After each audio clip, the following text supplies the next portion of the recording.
They said the Empire sent only a scout force that spring, but to the ragtag children of Lageta it may as well have been an emperor's host. They came on lean horses and iron-banded wagons rattling with spearheads, bows and leather waterskins knocking in the rain. The hills above the city, stripped bare for timber and stones when Cid and her wolves first laid claim to Lageta, gave the scouts no cover, so they tested the walls with arrows and probing strikes instead, laughing when they saw farmers and deserting conscripts in mismatched leathers standing rank on the parapets. They thought it would break before supper. They thought peasants and whores would run. They thought the Wolf of Lageta was just a rumor, the kind to frighten lords' sons at night. They did not yet know the truth, that this city was not a prize, was a den, and every soul behind its crude walls had staked their blood, their children's bellies, and their last prayers on Cid Lavland's promise that no lord, no gilded armor, no empire scribe could take them back to chains again. When dawn bled gray over the plains, the scouts made their push at the old western gate where the merchant caravans once poured coin into the nobles' coffers. There were no more merchants, no more nobles. Only barrels packed with pitch, muddy trenches that swallowed horses to the belly, and barricades of stripped doors nailed into walls until they leaned with the weight of 100 shields. Cid was awake before the horns called, standing in the churned mud beside her shield wall, her feet bare, her tunic belted tight to hide the braid she'd tucked beneath her collar.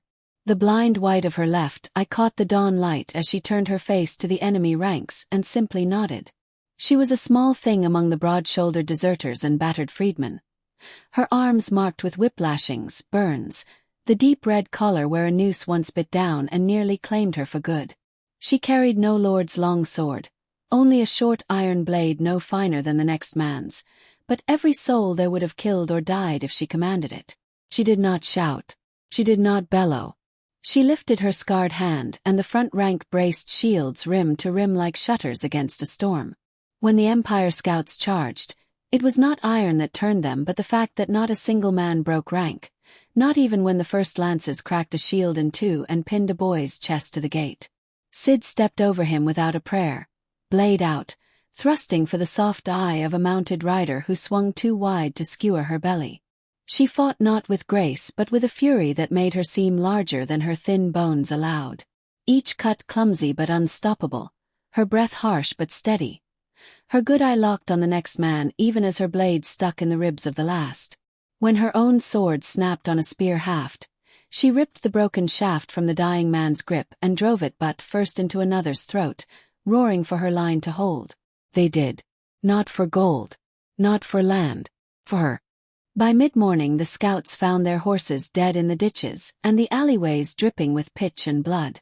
They slashed through a breach by the vineyard wall, thinking they might reach the old lord's keep and break the wolf's back by surprise, but Lageta was no longer a court of marble and silks. It was a fortress built from the guts of its own decadence. Mansions ripped down to stone to make new walls, cellars repurposed as storerooms for pitch and lumber, every doorway turned choke point where the same peasant spearmen fought like packs of cornered dogs. When the Empire men found a street open ahead, they ran for it and were crushed beneath logs rolled from the rooftops. When they clambered over barricades, they found boiling cauldrons of rotten hay and horse shit that blinded their visors and made their swords slip from raw hands. And always above it all the rumor, the wolf is here. She is on the walls. She is in the alleys. Who watches? She was. Cid's tunic clung black and wet with other men's blood by the time the last scout patrol fled the city's edge. Her freedmen cheered on the parapets, waving splintered spears at the handful of riders that limped back to report Lageta was no easy meat. It was a garrison of rabid, half-starved mongrels who would tear a horse apart with their teeth if it meant one more dawn for their children. Cid did not cheer. She gave no speech. She found a quiet corner of the barricade, sat in the filth beside the moaning wounded, and held the hand of a boy no older than 15 while he bled out from a gut cut that no poultice could mend. She stroked his sweat-slick hair until he stilled. Then she rose, cleaned her blade on her bare thigh, and ordered the next watch to patch every breach before nightfall. When asked if she would sleep, she said nothing and shouldered her own length of lumber to help shore up the broken gate. When they begged her to rest, She only reminded them she was a woman who had once built walls with a collar on her neck, and if she could lift stone then, she would lift it now, free. By nightfall the square was a makeshift hospital. No silk drapes, no candles, only pitch torches and fresh hay. The stink of blood and sweat and packed bodies pressing shoulder to shoulder for warmth against the rain leaking through the gaps in the tiled roofs. Sid gave a last round of orders, watched the quartermaster count sacks of grain by torchlight, and slipped away into the hollow keep she refused to call her throne. She had no crown. She wore no ring. She walked the halls barefoot so the stone would remind her she still lived. Inside her chamber, little more than 4 walls and a straw mat, she pulled off her tunic, wincing at fresh cuts crossing old lash scars, the Delta brand tight and red from sweat and salt. Her braid, half undone, spilled black and thick down her spine, brushing the soft swell of her hips, tangling against the wild growth of hair that crowned her sex like a wolf's pelt. She pressed her palm to her blind eye, breathing slow, tasting the iron still on her tongue. For a heartbeat, she allowed herself to feel how close death had come, how a better spearman would have gutted her clean, how her people would have found her on her knees in the mud, crownless, no more than the slave they once branded her. The door opened. Not a knock, only a hesitant squeal of the rusted hinge. Soft, timid breath. Lady Sid. The girl was young, barely more than 17 winters, parchment clutched to her chest, ink on her sleeves and a quiver in her voice that belied how many times she had braved this same moment before. Sid did not move to cover herself. She turned, full scarred back and bare chest plain in the flicker of her single lamp, and fixed the girl with that unblinking, terrible good eye. "Report," she murmured, the word half a growl, half a lullaby. The scribe stepped forward, chin trembling. "The western wall held, but the breach at the vineyard will need more stone.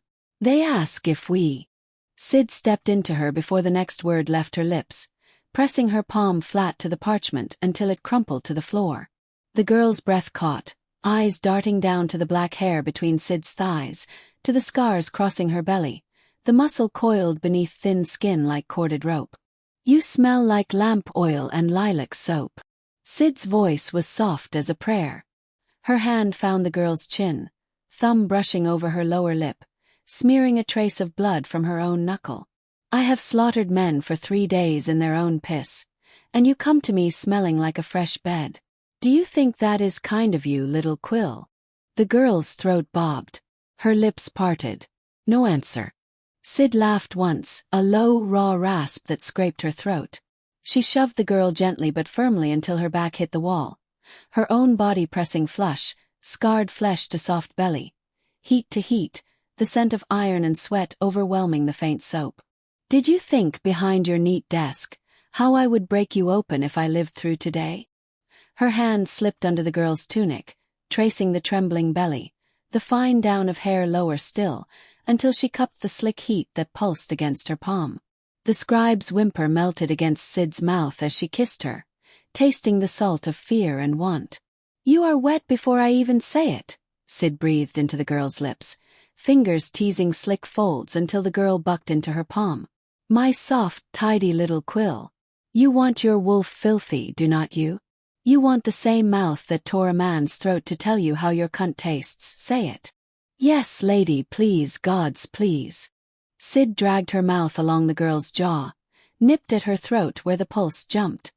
Her fingers dipped deeper, crooked, spreading that heat open until the girl's moan broke into little choked cries. "You will stand like this, back to the wall, legs wide like a sow, while I taste every drop. You will keep your hands behind you or I break your pretty fingers. Do you understand?" The girl gasped her obedience. Her legs spread wider, tunic rucked to her waist, her own arousal dripping onto Sid's scarred thigh.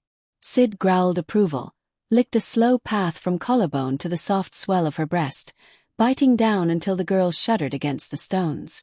She was just kneeling, scarred knees in the dirt, mouth open to feast, to drown in that sweet, terrified heat, when a fist thumped at the door. "Empress, Quartermaster Haroon, forgive me, we need your word to open the reserves. There is talk of more deserters, they come hungry." Sid's low snarl softened against the girl's trembling thigh. She pressed a final lingering kiss there, as if tasting the promise of tomorrow in the salt on her skin, then rose in a single fluid breath, bracing the girl's flushed face between her scarred hands. She made her look up into that wolf's eye, pale and bright with a hunger that was more than carnal, a hunger that had carried 1,000 broken souls on its back and given them walls to sleep behind. "Not tonight, little Quill," she murmured, voice low and suddenly gentle, almost shy around its edges. Her thumb stroked the girl's bottom lip, wiping a glisten she had put there herself. "You have done your duty twice over. You will go rest now." Her grin broke, soft and human. She turned to the door without covering the body she no longer hid from any soul in Lageta. "Open the reserves, Haroon. Feed them, clothe them. Arm them if they can hold a spear.